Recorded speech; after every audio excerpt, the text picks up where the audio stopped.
from Obamacare, but that bill died in calendars committee because we have a moderate, if you want to call him a moderate, he's actually a liberal, that's the Speaker of the Texas House who appoints moderate or liberal chairs to chair the committee. And so what we need to do is send solid conservatives down there to fight that agenda that's being pushed in the Texas House. And I will team up with conservative lawmakers like Jonathan Stickland, who was rated the most conservative lawmaker in the state of Texas. And I will team up with Giovanni Capriglione, with Matt Schaefer, and work with them to pass conservative legislation that will protect your freedoms, protect your liberties, and get the state of Texas to a point where we can stand up and push back against this federal government. That's what I believe is very important, that we start pushing back and asserting our state sovereignty. Thank you.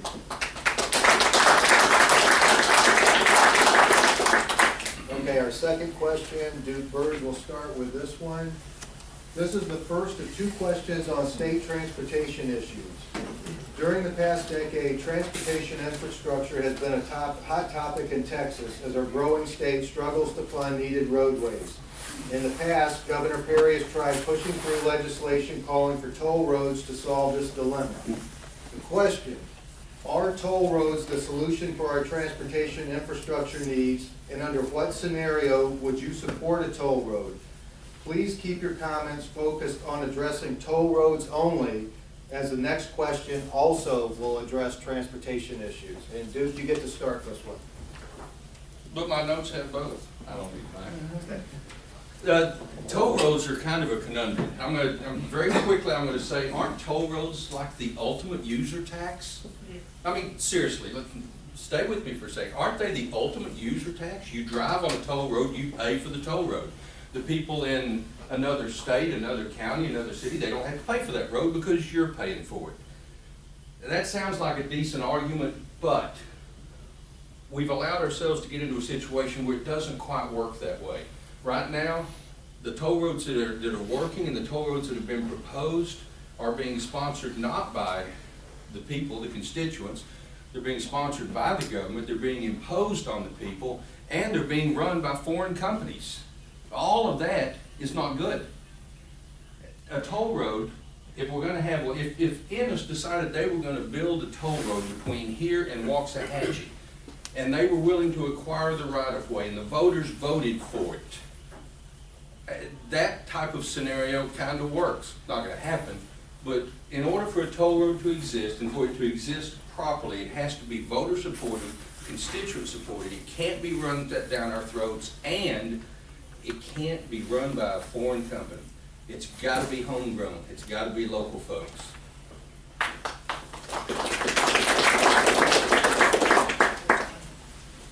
Well, Duke's right. Duke's right. They are a user tax. It's a taxed road. One of the obligations of the state of Texas is to provide for a free road system that will provide all the necessary transportation needs for the rest of the state. I don't believe in toll roads. They've seen their day.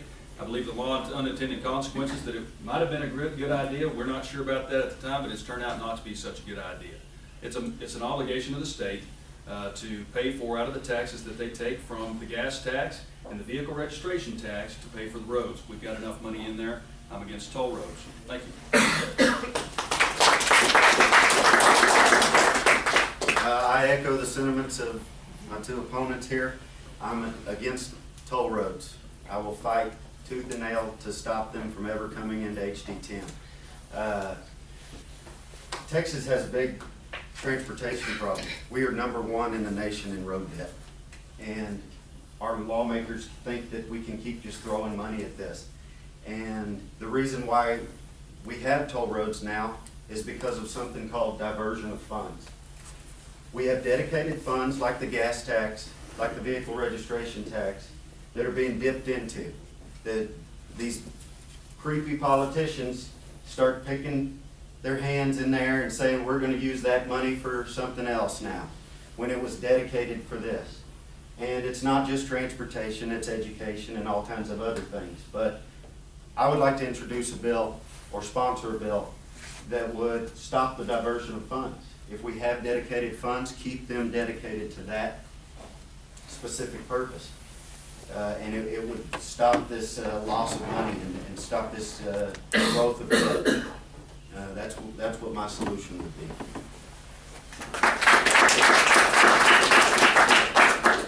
I don't support toll roads. I don't support foreign ownership or management of toll roads. I think we need a pay-as-you-go infrastructure system in Texas. I think we can get there. I've got a plan. I'm gonna trust Neil that his follow-up question is gonna give me an opportunity to discuss that plan, so I'll talk about diversions next, and I'll give you a few of my 2 minutes back. To give you an example of this toll road issue, I believe in the last session, there was a bill introduced to create something called a century bond, which is a bond that takes 100 years to pay back, and the proceeds of that bond was to be used to build toll roads. And of course, the useful life of a road is nowhere near 100 years. So that's silly. We need a pay-as-you-go system. We don't need toll roads. We sure don't need century bonds. And I wouldn't support anything of that nature.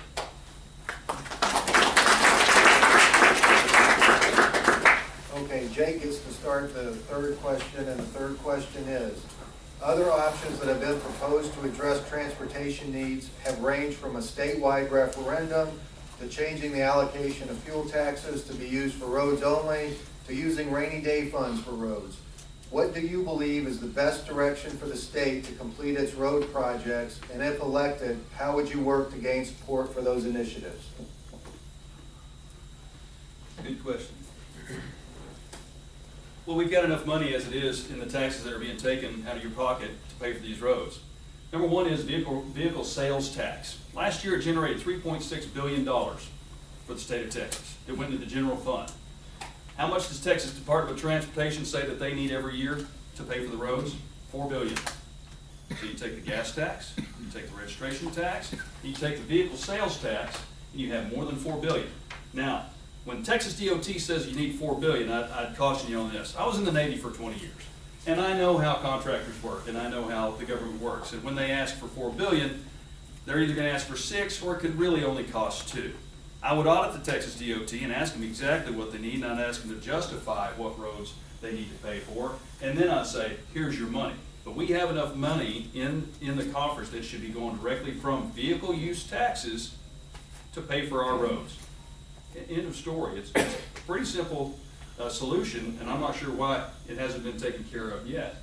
But it's something that's got to be looked at, and we've got enough money in the coffers right now. So I would go down there and go to Austin, and I can guarantee you that there's plenty of conservative folks just like you in this room and the 4 of us standing up here that are looking to do the same thing. It has gotten way out of hand. I don't like driving on the toll road any more than anybody else does in North Dallas. It's just not the right, it's a tax.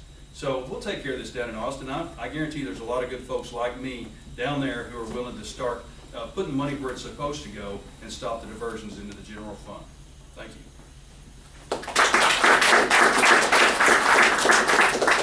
Well, I brought up the diversions. Obviously, we need to stop diversions. We have the money. If we can just keep it dedicated to these purposes, we can take care of our infrastructure. That's what I want to do, introduce a bill to end diversions of funds. Another thing I want to do, stop the waste. There's so much waste in transportation.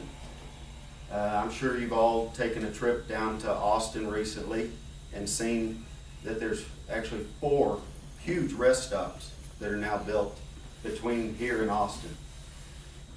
We don't need these rest stops anymore, folks. Every 5 to 10 minutes you have private businesses, truck stops, gas stations, where people can stop, trucks can stop. And if we do need a place where trucks can stop, then we just need a little place, because most of them sleep in their cabs. We can put a little toilet out there, just like in the old days, whenever we were old.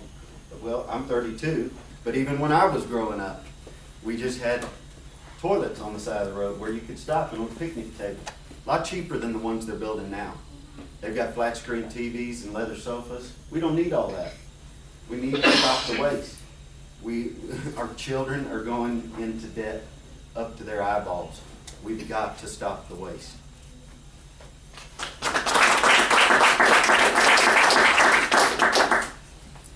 I mentioned in my prior answer we need a pay-as-you-go system. I agree with the number. It's about $4 billion to $5 billion per year that TxDOT needs to have a pay-as-you-go transportation infrastructure system for our state. We need to direct $4 to $5 billion more dollars per year to catch up on our roadways and to keep up with the growth. We have about 25 million people in Texas now, 25.5 million. We're projected to have a little over 46 million by the year 2060. We need this $4 to $5 billion per year to build these roads. The diversion on the gas tax is valued right now at about $650 million.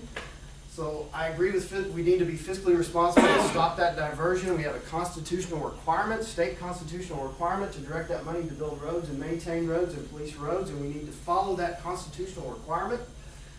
We need to get back on budget, that $650 million of the money we need. The next is, I agree with phasing in over time, using the vehicle sales tax, which is about $3.3 to $3.6 billion per year to fund the rest of that gap. There'll be a proposition on the ballot in November to use $1 billion of the Economic Stabilization Fund, the rainy day fund. If that passes, that would be additional money that would go toward it. If not, then we've got the end of the diversion and the phase-in of the vehicle sales tax to help fund those roads on a pay-as-you-go system without debt.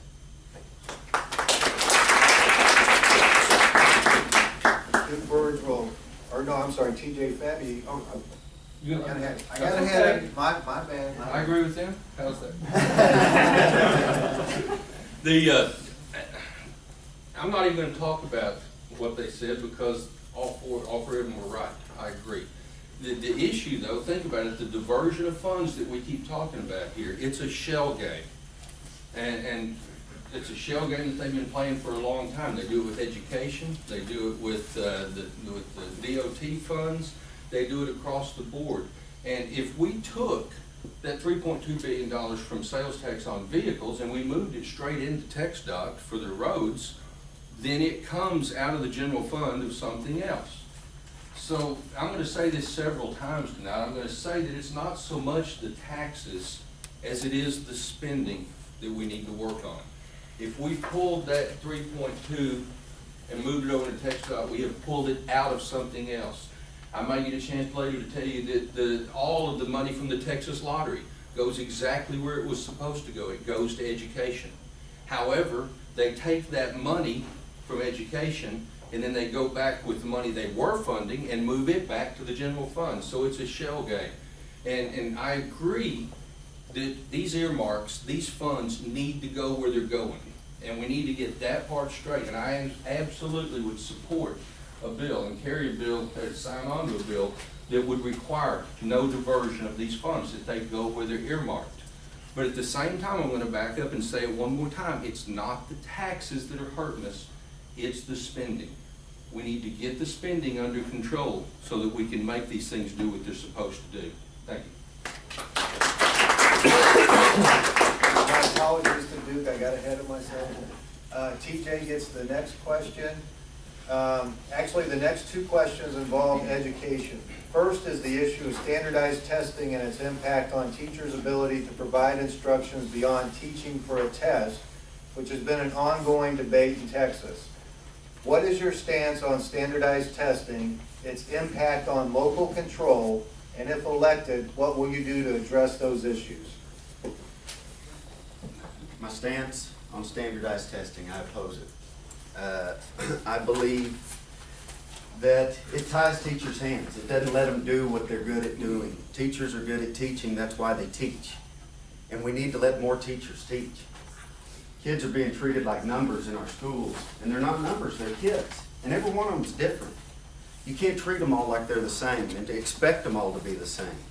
But I think that's what the collectivist mentality wants us to think. That everybody's the same and everybody should be the same and everybody should strive to be the same.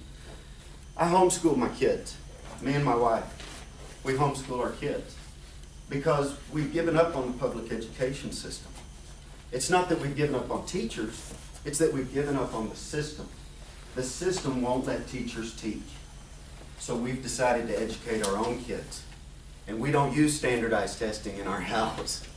We use real education. We go out and educate our kids and we take them to places and take them to the park, take them to the zoo, take them to museums, and and sit and let them use the computer and learn how to use the computer and really navigate it.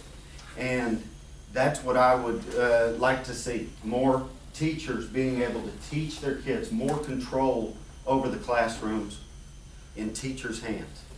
And the most control in parents' hands. Parents should have more control over how their kids are educated in Texas. And that's what I'll push for in the state legislature.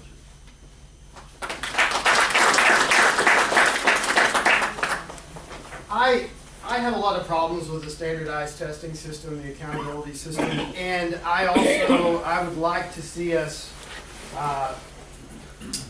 do something different.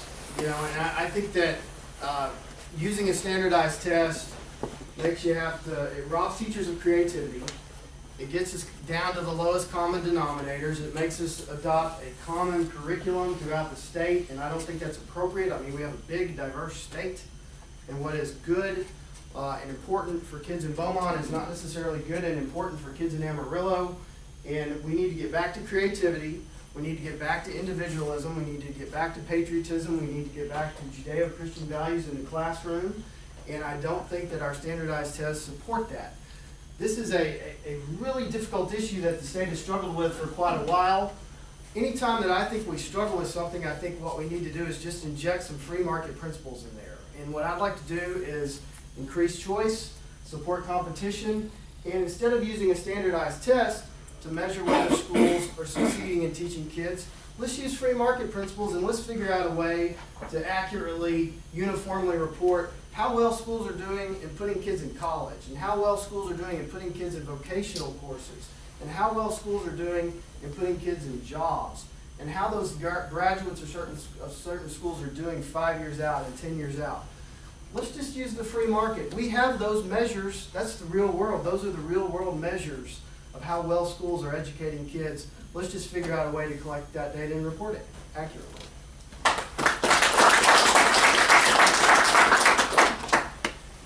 Standardized testing, let's see if we can come into an agreement here. How many of you believe that every child in every school should be able to do 2 + 2 = 4? How many of you believe that every child in every school should be able to spell cat? Okay? I've just given you the first 2 questions on a standardized test. Okay? The testing itself is not killing us. What we've done with the testing is killing us. And if anybody, I urge you to speak to me afterwards on this, and I think all of us are going to hang around, but the test itself is not so much the bugaboo as what we've done with the test and the way we've done it. Our legislature over the past 20 years has taken away the local control of our communities, and they've said this is what you're going to teach and this is how you're going to measure that, and you're going to measure it with this series of tests. And what it has done is it's placed the kids in El Paso the same as the kids in Abilene, the kids in Waxahachie the same as the kids in Austin, and we're not. We are diverse. We are different. We've taken away creativity. In Midlothian, we use a system called Working on the Word, which allows our teachers to come in every morning and make teaching fun and not worry about the test. 7 years ago, Midlothian School Board said, we do not care about test scores, period. Don't care, couldn't care less about it. You know what happened when that message got to all of our teachers and got to all of our kids and got to all our administrators? Our attendance rate went up. Kids like going to school. Our teacher retention rate dropped. Teachers like staying with us. Things got better. And the test scores got better also. Tell you about testing. You test once a year and you test really hard, you lose the last month of school. I have a very good friend, and he told me something one time. He said, Duke, I grew up on a farm, and one thing I learned was that you will do a whole lot better with your milk cows, your dairy cows, if you will milk them a little bit every day instead of a whole bunch once a year. You'd get better results if we just take it and not do the big, hard, standardized test once a year.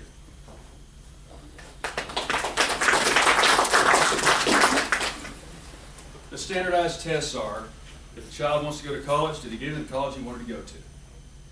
The standardized test is, if he didn't want to go to college, is he ready for the job market the day he graduates high school? That's the standardized test. Standardized tests are a function of the smartest people in the room, whether they be in Washington DC in most cases, right? That's where they tend to go. The smartest people in the room go to Washington DC. And then from on high they say, here's your money, and here's the strings attached to it. That's how this happens. And some of the smartest people in the room also happen to be in Austin. I will proclaim that I will never be that guy, as most people who know me will attest to. So when you have the planning, central planning in Austin, central planning in Washington DC, and it takes away the local control, you're gonna fail. So the standardized test should be, why do we have local school boards? Because they know exactly what the requirements are for that particular district. Like John said, Beaumont, Amarillo, down the valley, all these places are different. They have different demographics. They have different needs. The local control is where our standardized test should occur. And if a school district wants to use its test, its true mark of success is how many wanted to go to college, got in, how many wanted to enter the job market, got into the job market. Thanks.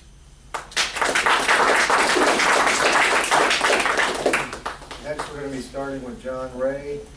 For the past 20 years, the Texas legislature has kicked the can down the road when it comes to addressing how to define the equitable funding wording in the state constitution, which has resulted in a barrage of lawsuits over public education. What are your ideas on how the state should meet this challenge, and if elected, what education measures would you vote for, as well as what education matters would you vote against?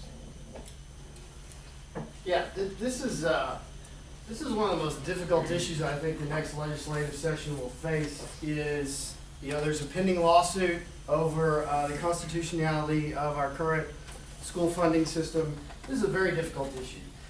There are proposals out there to completely change the way we fund schools, to take away or to de-emphasize the property tax and move toward consumption taxes.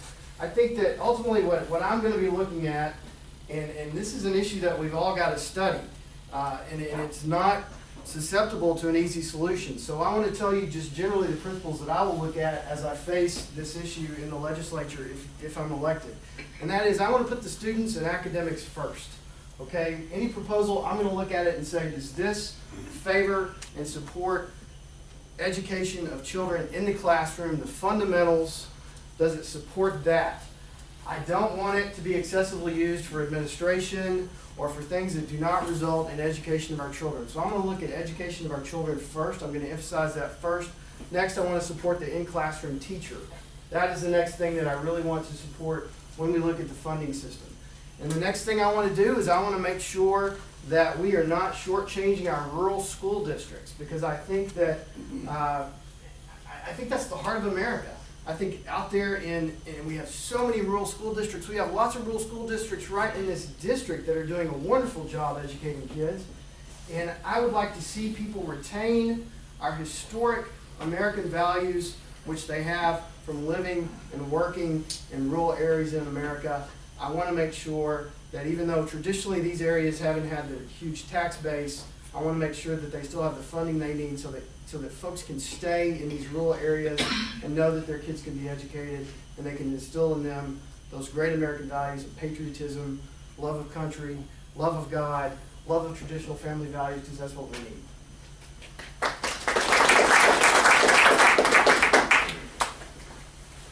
I don't think we have an issue with the money to fund the public schools. I think there's some things that can be streamlined. I have some great ideas, I think, on how to save some money on funding our public schools. What we have is a system of inequity. The Texas Constitution requires for an equitable distribution of the funds. And let me give you an example. Quite a few years ago, in 2006, I believe it was, they came up with a new formula for school funding called target revenue. Before that, we were on the formula revenue. Under formula revenue, the size of your district, the value of your district, determined how much money you had for your kids. Midlothian's about $3.2 billion. Waxahachie's about $2.8 billion. So Midlothian got a little bit more money for their kids because we had more value per student. When they went to target revenue, oddly enough, they picked almost an arbitrary number, and you ended up with, in some cases, even more inequity. You take Little Avalon down the street there, okay? And you take Midlothian. every classroom in Midlothian now receives, under target revenue, about $25,000 to $28,000 more per classroom, only because of the way they pick the numbers for target revenue.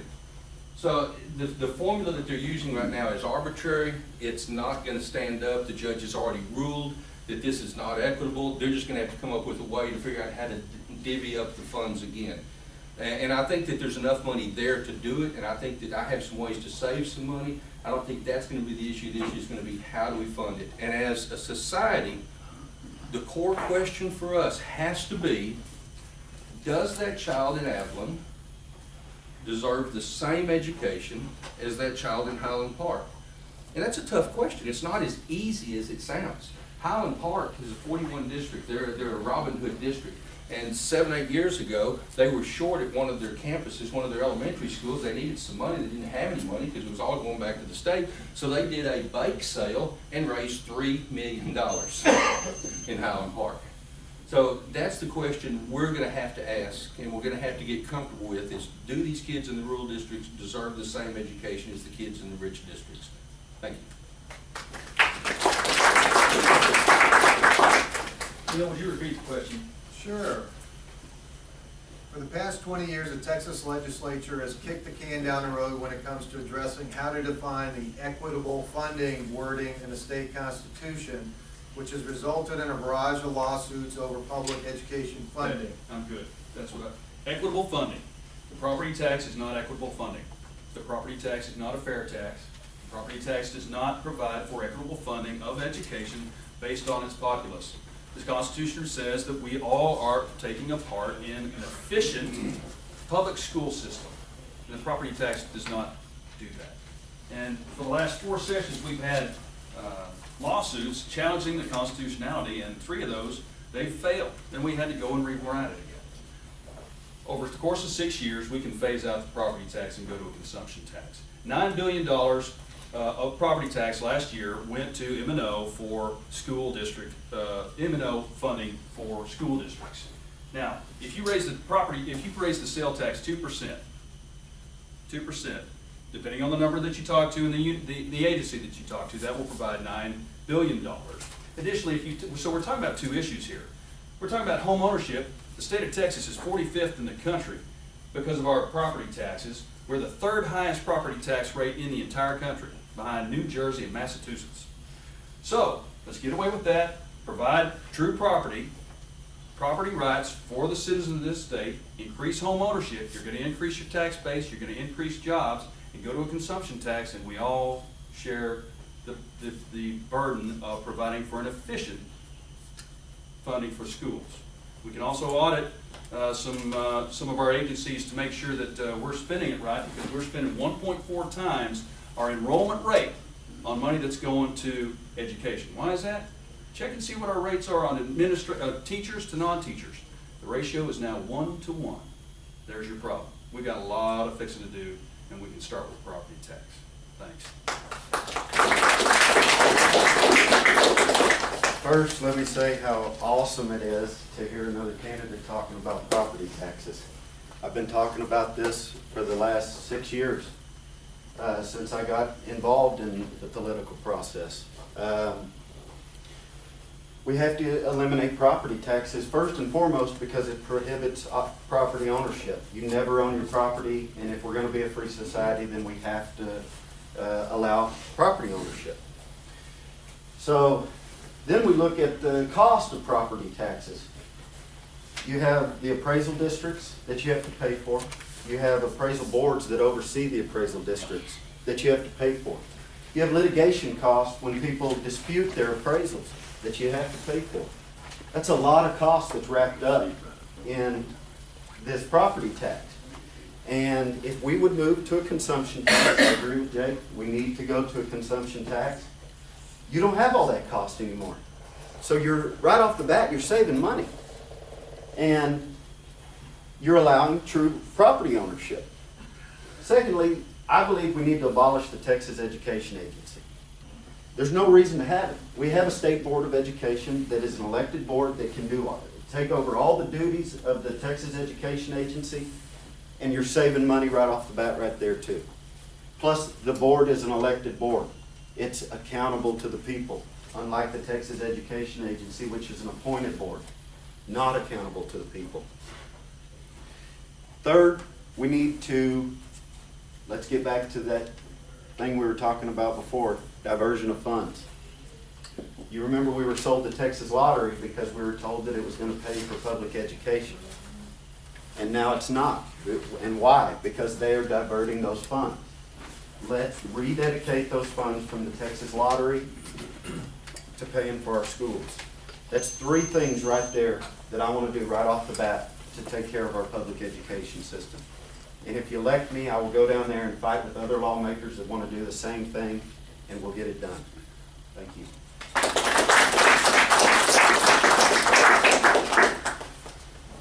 The next two questions, all four candidates asked me to put on the list, so if you get a bad answer, don't blame me. Let's see, Duke, you're first up on this one.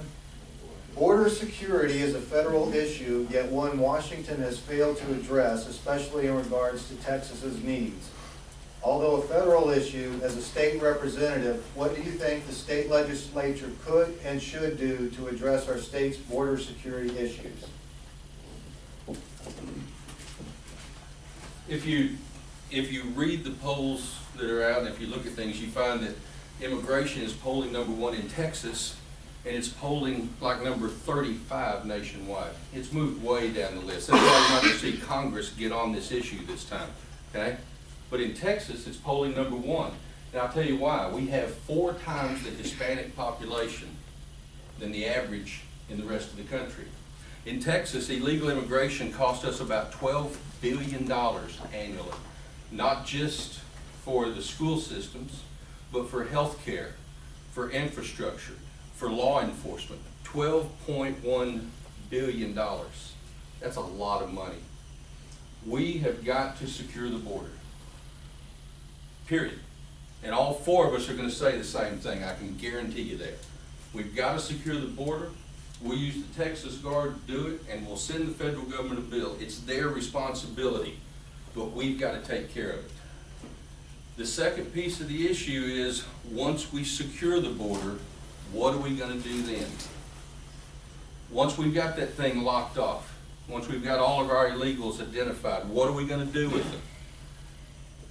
Folks, if you'll think about it, if you snap your fingers right this very second and every Hispanic was gone from Texas tonight, tomorrow we wouldn't get a house built, we wouldn't get a road built, we wouldn't get hospitality in the hotels, we wouldn't get anything. The fact of the matter is, we have more jobs in Texas than we have people that are here legally.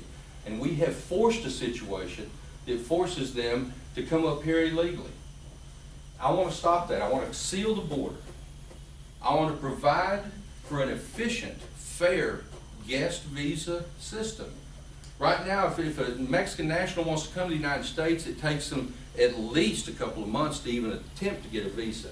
If a Canadian wants to come down, they go to the border, they hand them a passport, we scan the passport and say, this person's not a criminal. What are you here for? You say, I've got a job in Buffalo. They say, God bless you, come into our country and pay our taxes. We don't do that on the southern border for several different reasons. We have got to get more efficient, and we've got to be able to allow some guest visa worker program here to get these people in here where they're, number 1, paying taxes. Number 2, they got a valid social security number. Number 3, they're paying for their driver's license. They're part of the system. And number 4, and this is most important to me, I'm not offering amnesty. I'm not offering citizenship. That's why this is failing in Washington, because the Democrats are pushing for citizenship. I don't want citizenship. They don't want citizenship. They just want to have a job. No amnesty, no citizenship, no free ride, simply an efficient system for a hard-working, legal Mexican national to come into our state and do a job, and us benefit from it.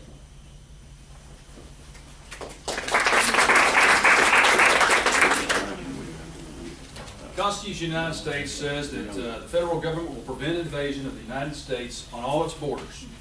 They failed. They're not doing it. So what do we have to do? We have to do it on our own.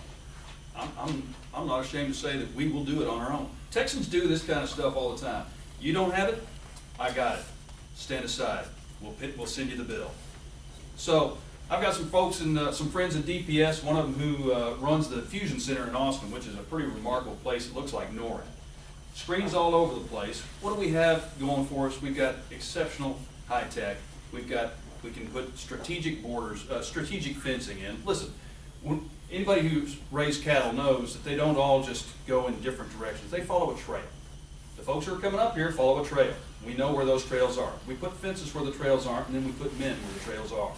We also put remote sensors there, and we also use aircraft. I want to stress this right now. When we're talking about using aircraft with sensors, which I flew over in Afghanistan, we have the capability to do this where we're watching overhead day or night. We can find them coming in. So they watch the border, and they watch the border only because privacy issues are extremely important to me. So watching the border only. Now, manpower, fencing, send them the bill. We're going to hire 500 more DPS troopers. We're going to use law enforcement from all over the state to join in on these joint operations. We're going to shut down the border. We did it last year for 3 weeks. The exercise lasted 3 weeks. The day after 3 weeks was up, nobody came in. Why? Because they knew the border was shut and we did it on our own. The following day, people came across, but the bad guys know when your virtual presence is actual absence. You have to be there. Fences along the whole border don't work unless they're manned. So we can do this. So I say let's do it. And we can do it without costing the state an arm and a leg, because like Duke said, it already costs $12 billion when they get here.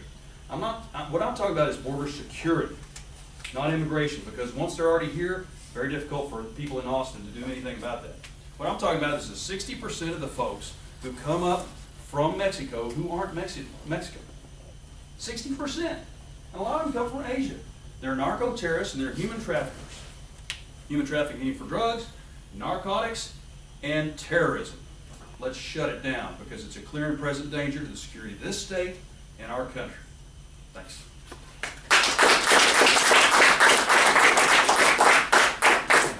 We're not going to differ much on this issue. I support Texas taking action. We've given the federal government ample time under Republican presidents, under Democrat presidents, under Republican Congresses, under Democrat Congresses, and they're not doing it. Reagan gave them amnesty, and we've learned from that mistake. We don't need to do it again. Texas has got to take the lead on this issue. There's so many things that Texas needs to take the lead on. Everything should be bigger and better in Texas, and we need to start taking the lead. And this is one of the issues we need to start taking the lead on. I support using the State Guard. I support using DPS troopers. And I support using volunteers. I know of volunteers. I've met them, many of them. They're called Minutemen. And they are ex-military, ex-law enforcement that would be more than willing to go down there and volunteer their time to defend this state and this country from invasion. And that's what's happening, folks. We're being invaded. And you don't know who's coming across the border. It has nothing to do with race. Nothing to do with race. Some of the people that are the most adamant opponents of illegal immigration are legal immigrants. So it has nothing to do with race. Don't let the left control this conversation. We have to take control of the conversation. It's about security and it's about property rights. People's property rights in South Texas are being violated. They're having people camping out on their property, running across their property, tearing up their fencing, and nobody's doing anything about it. We've got to do something about it. And that I will fight for that. If you elect me, send me to the legislature and I'll do it. Thank you.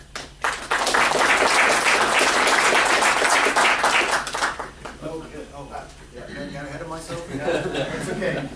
Yeah, there's not a lot of disagreement on this issue. Let me tell you, Texas is growing, our tax base is growing, we need to prioritize sealing the border.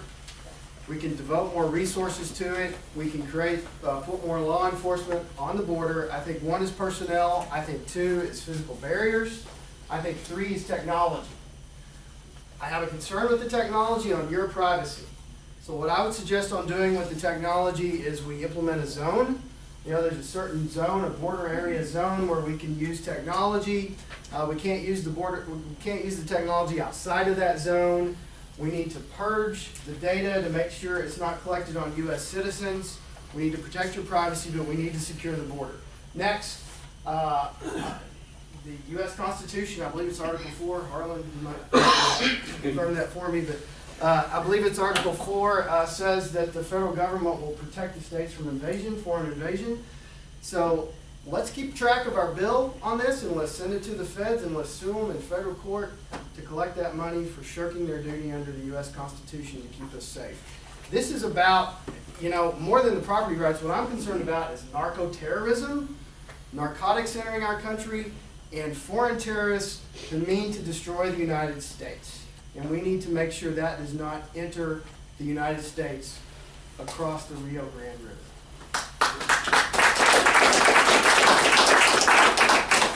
Okay, the next form, we need to get some lights or a helper so I can keep track of who's up next and who hasn't gone. Okay. Next question, from the Keystone XL pipeline to shale gas exploration and drilling to water issues, private property rights have become a major issue in the state of Texas. As a state representative, what is going to be your stance on private property rights, keeping in mind the state's ongoing boom in the energy sector and its impact on personal property? And Jake, you're up first. No. Private property. So my guess is the question is about eminent domain, is where we're going with this. Eminent domain. If I don't like the smartest people in the room out of Austin, all right? I bought my 10 acres because I want my 10 acres. I don't want anybody taking any part of that because I wanted my 10 acres. If I had wanted one, then I would have wanted one, or a half an acre. It doesn't really matter. When somebody comes along and tells me that they're going to take my property because it's for the common good, run away. And I am going to fight as hard as I humanly can. Because, I mean, already we're talking about widening the road next to where I live, and it's going to be eminent domain on my property. Well, you're going to pay a hefty fee because I didn't buy 9.5, I bought 10. So the difficulty for the state to put any pipeline or building or anything for the common good, eminent domain on my property, you're going to have to pay me fair market value plus. And it should go through a very stringent requirement system such that the folks who own the land are taken care of properly. And if they do sell their land and it's not used within a certain amount of time, and again, you all get together on this, defining what that is, 6 months, I think, if they don't break ground on 6 months, they give that land right back to you, plus indemnification for the time lost on whatever you're using that property for. So property rights are, probably in Texas more than anywhere else, we like our privacy, we like our private property, we like property ownership, and the idea that this is our little land here, and we're independent from everybody else. So you start nudging into that, and I think even Governor Perry would kind of tell you that the ideas that he had in the past probably were not such good ideas after all, especially with the Trans-Texas corridor. So this is kind of similar to that, to the Keystone Pipeline. So it should be very onerous for the people who want to use your land, that they cannot take it outright. It has to go through a very stringent review process, and John, being an attorney, would know a heck of a lot better, but I want to make it as hard as possible for anybody to get anybody's land in this state. And then once the agreement has been made, not forced, but the agreement has been made, that you're getting fair market value plus, and that's the only fair way to do this. Thank you. Property ownership, none of us have it because we don't own our property. We've already gone over this. You pay property taxes, you're paying rent for the rest of your life. Try to stop paying your property taxes and you'll see who owns your property. That is why we don't have property rights. First and foremost, we have to end property taxes if we want true property ownership in Texas. Eminent domain. We should never, ever, ever allow the use of eminent domain for private use or private gain, private profit. Jerry's World in Arlington, perfect example. people's property was taken from them. Yes, they were compensated for it, but it was for private use, private profit. It should never be allowed. Trans-Texas Corridor, same thing. It was gonna be owned by a Spanish toll company for private profit. And it should never be allowed. The only time eminent domain should ever be used is for the public use. Public use, no private profit. So I would like to introduce a bill to ensure that no property owner, once we actually own our property and we stop paying property taxes, ever has their property taken from them by the government and given to somebody else to make money off of it. Thank you. I want to talk to you about 3 issues related to private property rights. I've got a couple of notes on that. One is groundwater, okay? Traditionally in Texas, we've had this concept called the ad Shalem doctrine that says you own everything from the surface of the earth to the center of the earth, under the land that you own, including groundwater.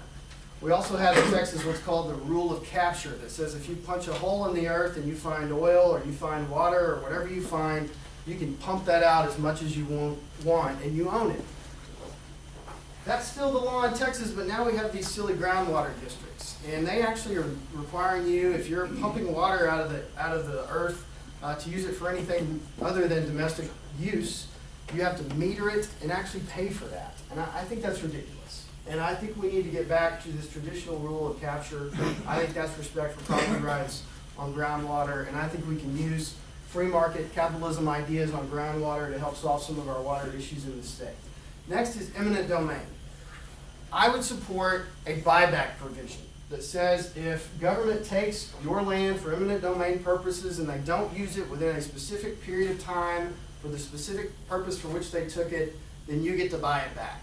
Maybe you even get to buy it back for a little bit less than the government paid you for it. We can discuss that and debate that. I would support legislation of that concept. A great example is the city of San Antonio many years ago condemned 2,500 acres to build a reservoir, Applewhite Reservoir. They never built it. It's now a Toyota dealership and a land heritage preserve. Those people that lost that land should have had the ability to buy it back. Okay. Next is regulatory takings, land use planning. If a government body comes along and applies zoning or requires a gigantic land use dedication for a thoroughfare or something like that that damages the value of your property, you should have the ability to be compensated for that. That's a regulatory taking, and I would support legislation to address that issue. Thank you. Eminent domain, and you're the lawyer in the room, I believe was the only holdover in colonial law from the European law. It was the only one that they brought with them and said, we like that one. That was under the King's Law, the eminent domain.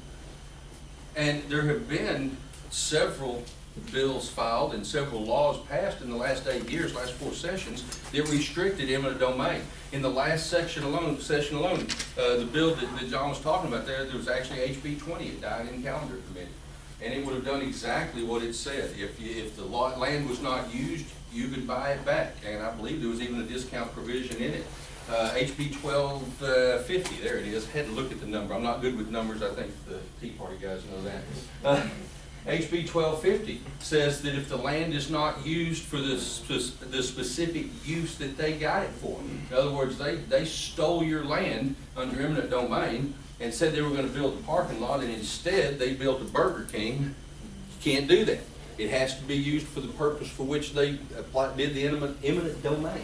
And then the third one, and this is the one that I find interesting, and TJ mentioned this one, but there was actually a bill filed, SB 507, and it died for lack of a companion bill in the House, and it would have said that these things are called PS3s, and in Jerry's world is one, and it would have actually outlawed. It would have outlawed the use of eminent domain for the purpose of converting the land for private profit, okay? So eminent domain needs to be curtailed. We need to get some laws on the book. We've done a good job in the last 4 sessions on cutting it down. We need to cut it down even more and make it tight. I will say this. If you look across the state, you would find that most acquisitions for public land are done through right-of-way acquisition, meaning that I tell you how much I think your land's worth, you tell me, and we negotiate and we come up with something we agree on. The actual filing of eminent domain doesn't happen as much as we think it does, but we need to curtail it. Thank you. Let's follow that question up by concluding with a question on the state's energy policy. Without question, the energy business is booming in Texas, creating jobs and aiding our economy. What are your views on policy regulating Texas's energy? And please provide commentary on how that policy will balance the ability to provide safety measures to protect our residents and our environment. And TJ, you're up first. First of all, we need fair and predictable regulations.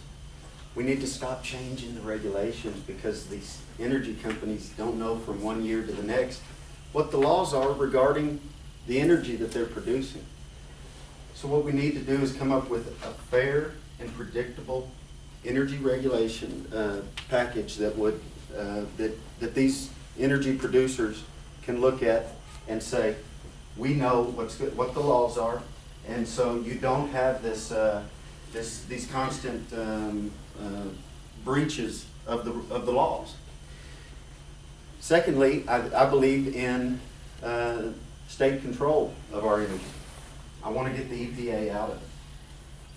There's nothing in the Constitution that gives the federal government control over our energy. And so we need to assert our state sovereignty, get the EPA out of Texas, and let the TCEQ govern our energy. Those are the two things that I would like to do in Texas. Thank you.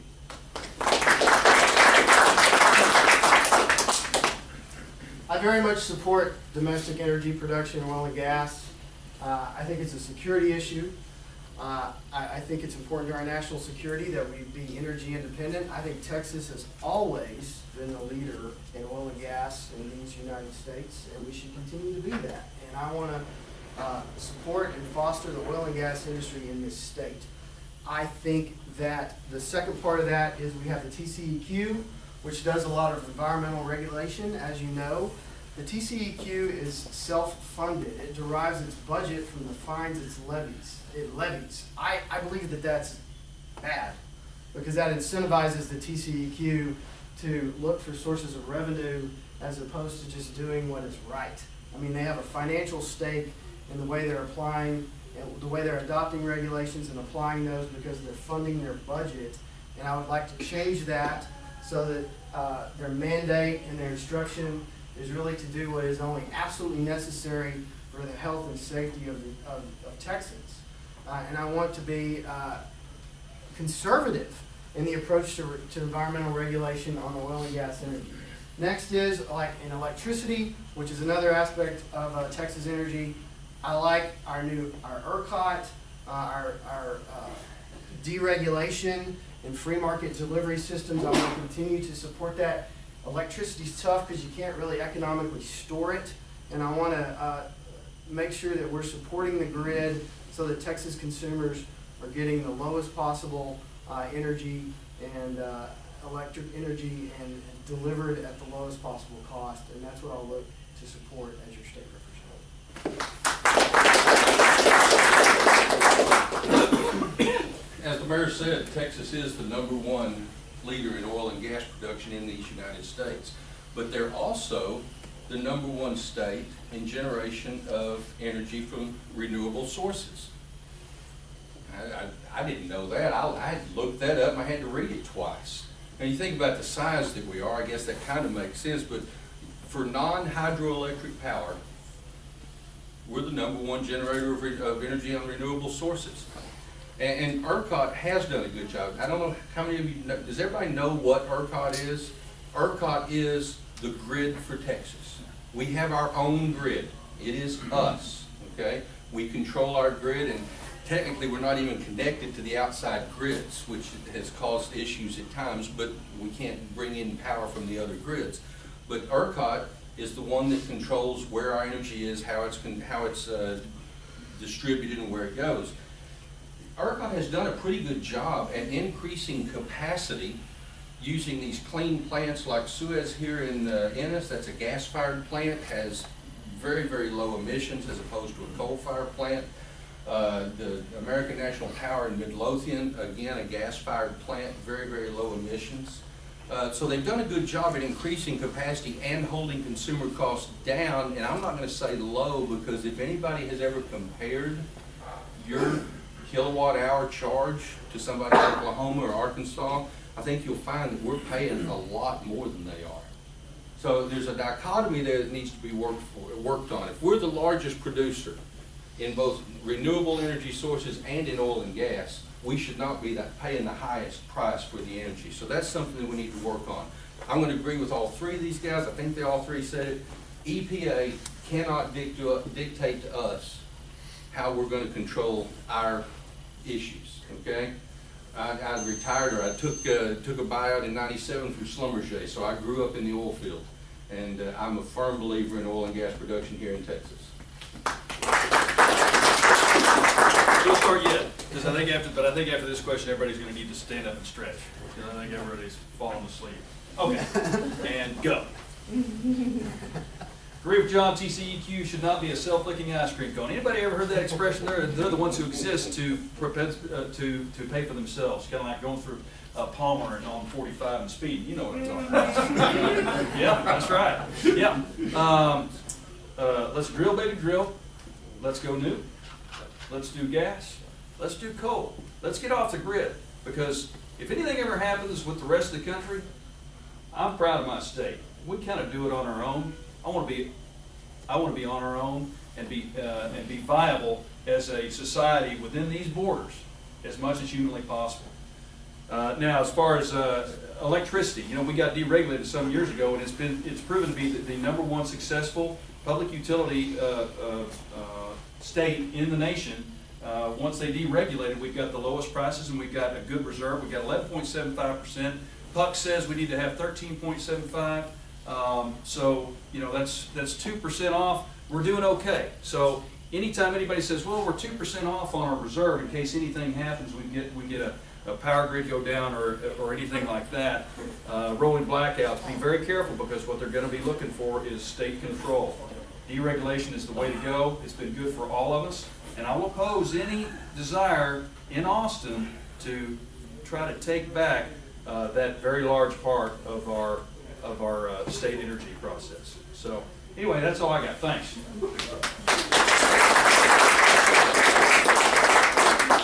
Moving on to our audience questions.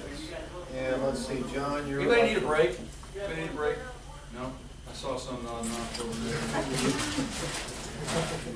I only have two, so. First of two audience questions. How do you stand on the Second Amendment, and are you for open carry? Let me tell you this, I'm a life member of the NRA. I'm a member of the Texas State Rifle Association as well. I have an AQ rating, I think we all do, actually. AQ rating is the highest rating that the NRA or the TSRA will give to a non-incumbent.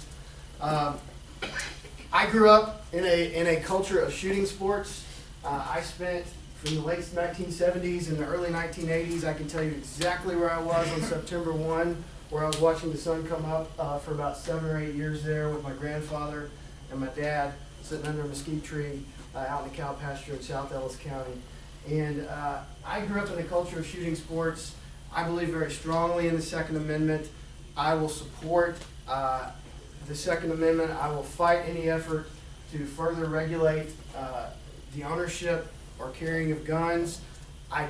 Texas is one of only 6 states that fully prohibits open carry. 12 states permit open carry without any form of license or regulation at all, and I would support a move to bring Texas in line with other states and support open carry in the state of Texas. I would absolutely support that, and I believe that as our society continues to urbanize, and I mentioned this earlier, I think it's unfortunate that we lose some of our culture of shooting sports as we continue to urbanize. I think that's unfortunate. There's a foundation, the Friends of NRA, which tries to encourage shooting sports among youth, and because they're cognizant of the fact that urbanization is eroding that, and I would encourage you to be active in that and look into that as well. So I very much support the Second Amendment.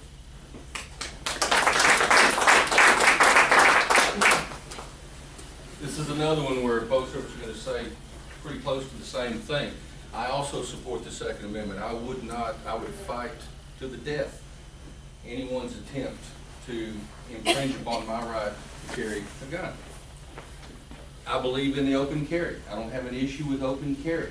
For a long time, there's a couple that have known me for a long time, I've said many times, years ago, before this ever started, that if every reasonable, sane person carried a sidearm, crime would be zero. You would not rob a McDonald's if everybody in there was carrying a pistol, okay? So the trouble comes in the reasonable and sane, and that's a conundrum that I don't know that I want to talk about right now. I do want to say that handguns, long guns, assault rifles are just a nice hunting rifle with a fancy stock on it, We have no reason to ban those. None whatsoever. We have no reason to restrict the ownership on those. I will say that I do believe that the Second Amendment and the right to keep and bear arms did not include the right to keep and bear nuclear missiles. And I realize that there's a phrase called reductio ad absurdum, which means taking something all the way to the end. But I don't know that we need to allow anybody and everybody to have an RPG. I don't know that we need anybody and everybody to have sarin gas. And if we did complete deregulation, I think we'd still have to step back and say, I don't know that we meant complete deregulation. There's still going to be something in there that makes common sense that we can't let everybody have an RPG. I just think that makes sense to me. Handguns, long guns, assault rifles, open carry, you'll fight with me if you try and take any of that away from me. Likewise, I think we're all going to say we're members NRA and TSRA, and I think we're all life members. So that's my stance on the Second Amendment.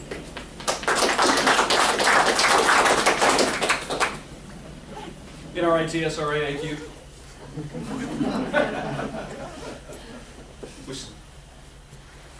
Rome wasn't built in a day. We didn't get to the place we are in this country in a day. It's incremental. You get back to the open carry that I believe we should eventually get to. We start with CHL carriers, should open carry next year, right now. As soon as we can get to Austin, pass that law, let's start with them. Additionally, on-campus carry at universities by veterans who are trained in combat arms and former first responders, police officers, law enforcement officers. Because that's how you protect a gun-free zone. That's where the bad guys go because they know that nobody else has one. And here in Texas, if they were to know that just about everybody might have one, nobody would even come up to the door. I don't know how counterintuitive the liberals have to be before they start to get this. But the only people who prevent tragedies like that is a well-armed civilian group of people who can carry. So let's start with that and get the veterans to carry on campus, get the law enforcement to carry on campus concealed, open carry for CHL members right now, and then we'll start working our way towards what it should be, and that's open carry. So that's how I think about it. Thanks. Y'all want to hear a really radical word these days? Militia. That's a radical word, but it's in the Second Amendment. A well-regulated militia being necessary to the security of a free state. The right of the people to keep and bear arms shall not be infringed. Back in those days, what was the biggest armament that you could get? A cannon. And the founders believed that communities should be able to have their own cannon.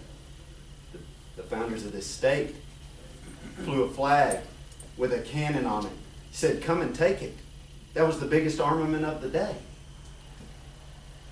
So where did we come up with this idea that certain arms could not, law-abiding citizens couldn't be trusted with them? Why can the people in this room not be trusted to have a machine gun if they want one? Why can that not be possible? Are we any less trustworthy today than we were then? Can somebody do just as much damage with if they hijacked a school bus than they could with a machine gun? Shall we outlaw the school buses? It makes no sense. In order to be a true believer in the Second Amendment, you have to understand why it was written. These guys had just fought a bloody battle for their freedom and for the freedom of their posterity. And they wanted to give their posterity the means to fight for that freedom if they ever had to. And ask yourself this, if we had to fight our government today, how much of a chance would you stand with the arms that you have and the arms that they have? I have been rated with an AQ by the NRA, TSRA, but I've also been endorsed by Texas Firearm Freedom and American Gun Rights, two other Texas gun groups that are working in Texas, that have been working in the Texas legislature to restore true gun rights. And I'll fight for it in the legislature if you see me there. Thank you. Okay, final question of the evening, and then we'll have closing remarks from the candidate. And this simply says, talk about property taxes. And Duke, you're up first. I alluded to it earlier, and there at least two candidates here who are talking about the abolition of property taxes. I haven't heard John talk about it much, and I don't mind talking about it, okay? I still say the bugaboo in the room is the spending. If you did away with the property tax, you've got to replace at least a portion of it with something, assuming that there is some level of government that we as a society are willing to fund. So you do away with the property tax, you've got to come up with the funding to offset it. And if you come up with a clean formula and it will offset and it will not have any unintended consequences, for the property tax. Again, the property tax isn't my bugaboo. My bugaboo is the spending and the way that we do our budgeting. You know, school budgets, I'll talk about it because I know those pretty well. I work with a $76 million budget in Midlothian. And at the start of every school year or budget cycle, and it's getting ready to start next month, we look at what the value of the district is. Again, it was $3.2 billion, and we don't know what it's getting ready to be. We look at how many students we have. We look at the state funding formula, and we crunch all that together, and our CFO comes to us and says, here's how much money we have to spend. And to me, that's wrong, because I'm in business. I run a successful business, and I have to look at my budget every month and say, how much is it going to cost me to pay the electric bill? How much is the phone bill? My wife's working for me now, and you know how much that costs me. Not much. I don't pay her much at all. But private enterprise, which is most of us in this room, we operate differently than government. So at Midlothian, they're going to tell us, here's your bucket of money.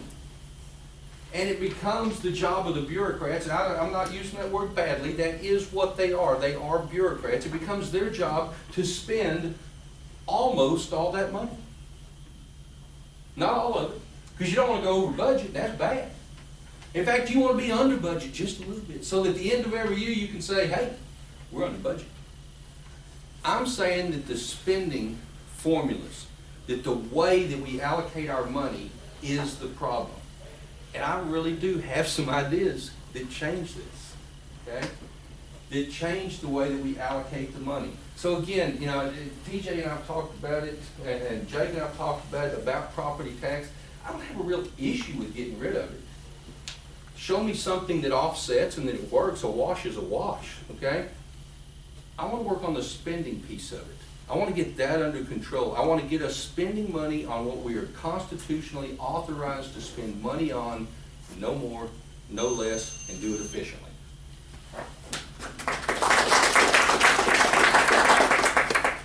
Start on this session, which is going to be the 84th. By the 86th, we can phase out completely the property tax. That's my aim. If you are 35 today, and your property tax is assessed at $5,000 this year with a 10% cap, By the time you're 65 years old, your property tax is $85,000 a year. Now, even if this thing makes sense to some of you, by 65, when you can't work anymore, let's assume you're a disabled veteran, and you can't work anymore by the time you're 50, that state's gonna take your property, the property that you paid for, and then it's yours. It's wrong, it's gotta go, and it's gotta go in the next 3 sessions. You can phase that out, and you can do it in any number of plans, but you can phase, currently the state income, or state sales tax is 6 1/4. If you went to 8 1/4% today, like I said, it's a 1-for-1 swap. I'm not for that. But we can phase it in. It's gonna take a little time. But there is no way that anybody can consider this fair, because it's not. So this session, if we can't get it done and get this started right now, my proposal is for veterans who have disability, they pay their property tax on their appraised value based on directly on their disability rating.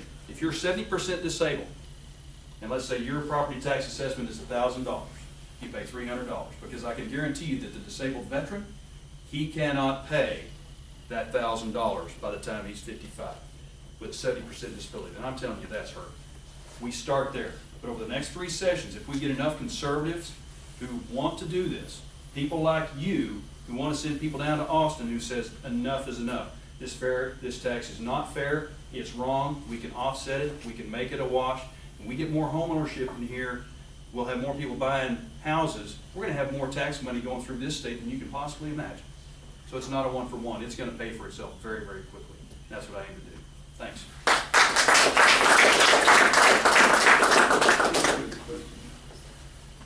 Just said, talk about taxes. Talk about property taxes. Property tax, I love talking about property taxes. I love it, because a lot of people, whenever I say, do you own your property? You know, we've done it many times. Some of my supporters are in here, and every time I ask, there's hands that go up, and I say, no, you don't own your property.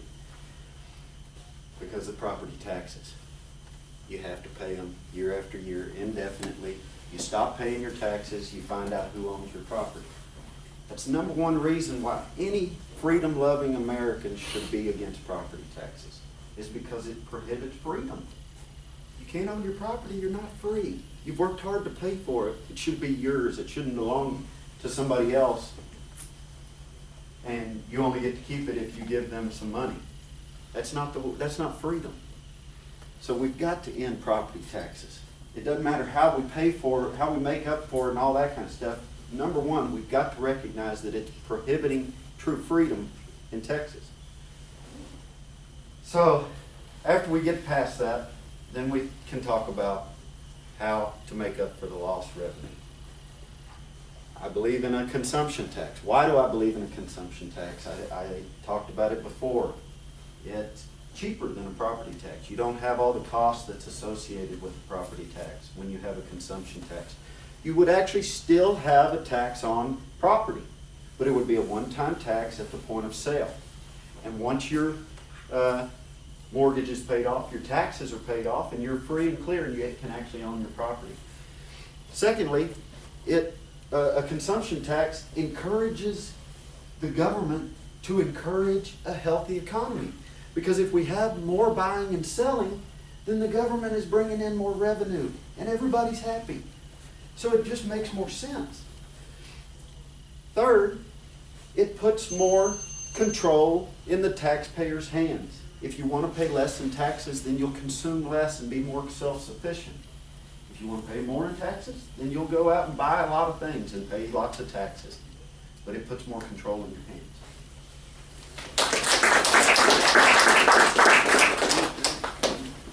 By the way, on that last question, September 1 is the opening day of dove season, some of you get it. I forgot to mention that.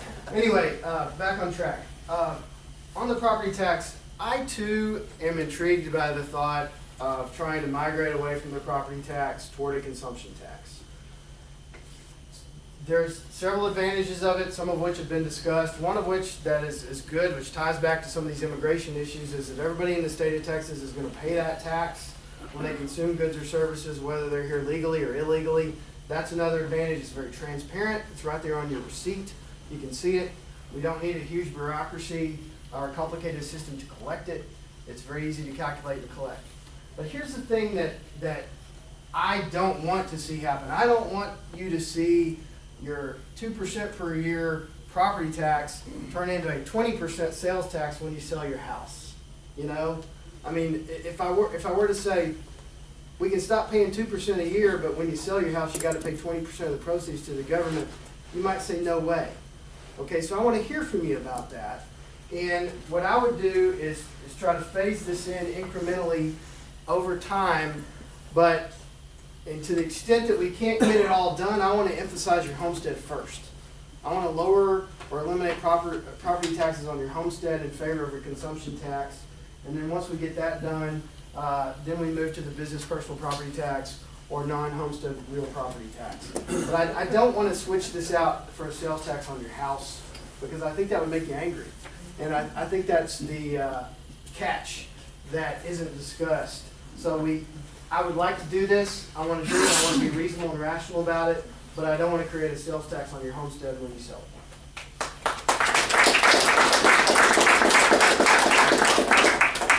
Okay, we're gonna wrap up with closing comments, and Jake, you're up first. I am? According to my notes. All right. Okay. Well, I want to thank everybody for coming out tonight. I think we were pleasantly surprised by the number of folks who have been here. I'd like to thank everybody who's involved with it. Ellis County Republican Women, Dan and Neil for coming out and helping us out here.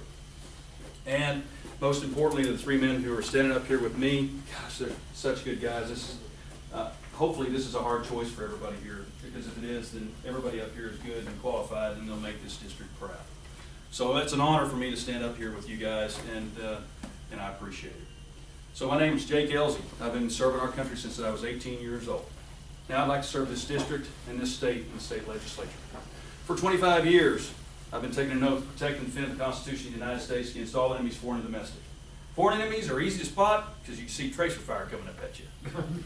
This administration uses pen and fiat to take away some of the freedoms that are guaranteed to you in the Constitution. So my mission, as I now see it, is to stop them, restore that which is yours, and ensure that this state and this district are the best places to live, raise a family, and do business. So let me tell you what I believe. I believe in the power of prayer. I believe in God, family, and country in that order. I believe in protecting the life of the unborn. I believe that you should have every right to arm and defend yourself and those that you love. I believe gun control consists only of hitting your target. I believe your property is your property and nobody should ever be able to take it. I believe farmers and ranchers should have every opportunity to take the water that's on the surface and beneath the surface, and it's theirs. I believe that people of faith should be able to pray anytime, anywhere, and that includes schools. I believe that our children should say the Pledge of Allegiance to the United States of America and to Texas every day in school, and they should say it in English. I believe that the margins tax is a bad thing and needs to go away. I believe your private information is your private information. The only way anybody should ever be able to get a hold of that is with a warrant that they show you. I believe I should have the right to choose the school that my children get to go to. I believe in increasing the pay of teachers and freezing the hiring of administrators. I believe that if you educate your children at home, you shouldn't be penalized when it's time to go to college. I believe we should have more $10,000 college educations in this state than we currently do. I believe the best days are yet to come in this country. I believe government should do a few things efficiently, well, better, and then stop after that. I believe in duty, honor, accountability, and service down there in Austin. My name is Jake Elsey. I appreciate your vote. God bless Texas. God bless the United States. Let's roll.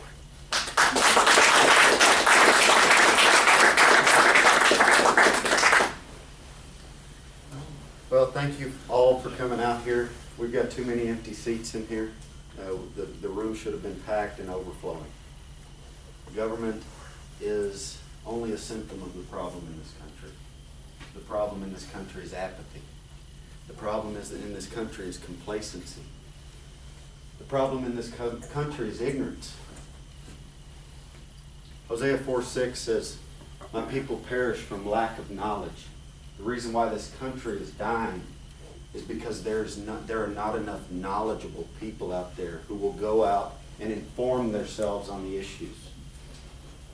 So I can sit here and tell you all night long the things that I stand for and the things that I believe in. But I would much rather that you do the research on your own. Find out what each of us has stood for. Find out what each of us has been fighting for. And I believe you'll find that for the last 6 years, since I woke up, since I stopped being apathetic and complacent and ignorant, because I was part of the problem for so long, I have been fighting for less government, more freedom.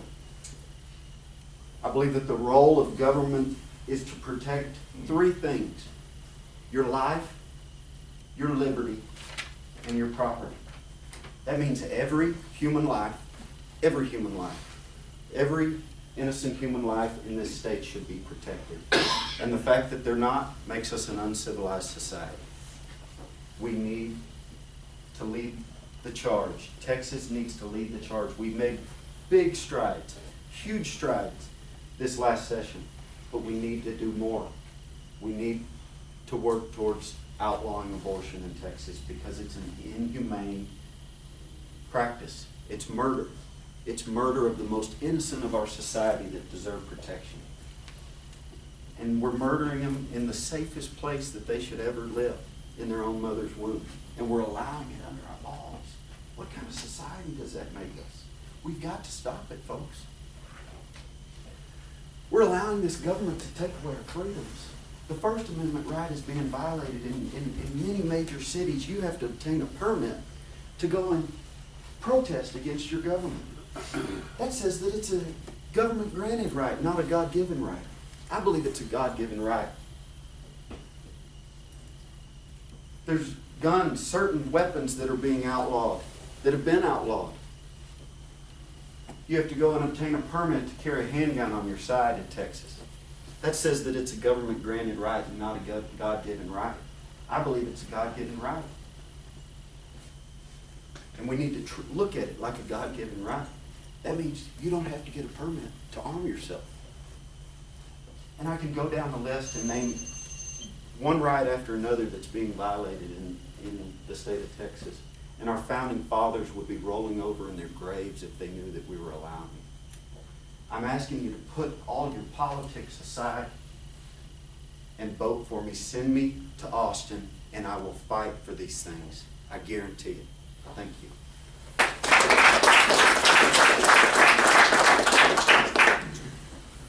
Thank you, everyone, for coming out tonight and participating in this important process. Thanks to Neil and to Dan for hosting and moderating. And I want to thank Duke and Jake and TJ for showing up tonight and participating and sharing their thoughts on the future of Texas. Texas is a special place. We are under attack from an overreaching and intrusive federal government. We have a social welfare fiasco dubbed Obamacare, which the nonpartisan Congressional Budget Office says will kill 2.3 million jobs by the year 2021.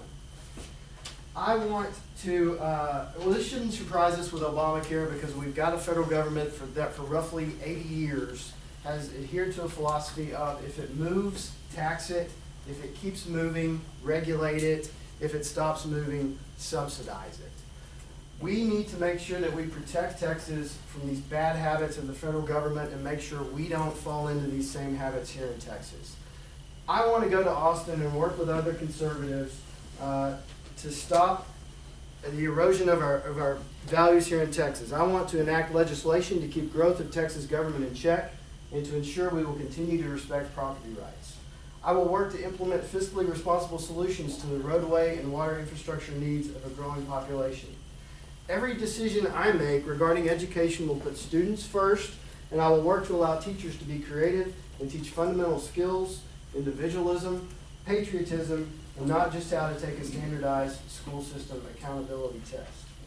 I will work to stop the flow of drugs and terrorists across our border, and I will seek to hold the federal government accountable for shirking its constitutional duty to protect us from invasion. I will assert state rights through aggressive and well-reasoned legislation that pushes back against an intrusive federal mandates from President Obama, and I will show him that his pen and his phone are no match for our Constitution. I would ask for your vote in the upcoming election. My name is John Ray. I want a chance to represent you. I am the best choice for this job because I have benefited so greatly from our Texas system and the liberties and the opportunities it has afforded me. My life began almost 44 years ago, the only child of a couple who was 19 years old when they found out I was on the way. I spent 8 years living in a mobile home park. Through public education, through self-reliance, and through hard work, I bettered myself. I was able to get experience, get an education, start my own businesses, and raise a family. I know how important that is, and I want to protect that right for you, your kids, and your grandkids, and for all future generations of Texans, and I humbly ask for your support. Thank you.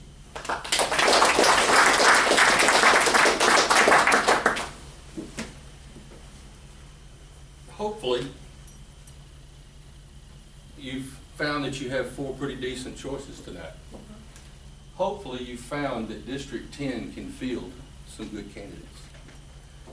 And I'm not going to tell you what all these things that I am. I've told you a little bit about me here. I'm going to tell you a couple of things that I am not. I will not pander. That means I will not tell you what I think you want to hear. You can ask the Tea Party on their vetting session. Go watch it. I stand behind every answer I gave. You got an 88, you got an 87, I got a 54. I got 0. Yeah, TJ, I wasn't going to say that. Because I answered the questions honestly. What I am not is somebody that'll look you in the face and lie to you. What I am is somebody that would love to sit down and talk to you, find out what you think, find out where we agree, and guess what? Find out where we disagree. And disagree honestly. And maybe you change my mind. I don't know. I'm nothing special. I don't want to be anything. I don't want to be something. I don't want to go down to Austin and be the big wig down there. I'm just me. I'm just a common man. Grew up in Grand Prairie in the funeral business, and you think that's not interesting. You need to do that sometime. Grew up in the funeral business. Noticed early on that we were taking rich people and poor people and white, brown, yellow, polka dot people, and every single one of them, we were digging a hole in the ground, we were putting them in it, and we were covering them up. I was 8 years old when I realized that I was going to die. That's an awful young age to figure that out. I'm 57 years old right now. You want to worry about somebody going to Austin and staying there the rest of their life? I may not live all that much longer. I'm 57, you know. I was hoping somebody'd use age because I was all ready to give Reagan's famous line. I love that line. You remember that one in Reagan's debate when they talked about him being the oldest, if he is elected, the oldest president ever to take the oath of office? He said, I'm not going to bring up that. I'm not going to allow age to become part of this discussion. I refuse to talk about my opponent's youth and inexperience. I did like the line. It was good.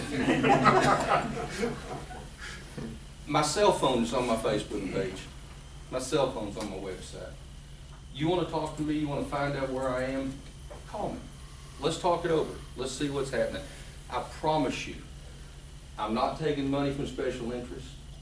I'm not ruled by anybody. The Democrats aren't going to tell me what's going to happen. The Republicans aren't going to tell me what's going to happen. And the Tea Party not going to tell me what's going to happen. I'm me, and I'm one of you. Thank you for your support.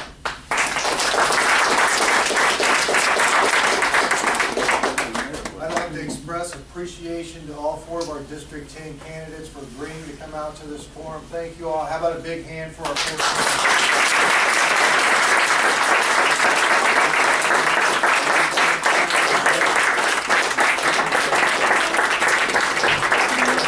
Before we adjourn, just a couple more quick announcements. I want to remind everybody we still have 2 forums coming up. February 18th, Waxahachie Civic Center.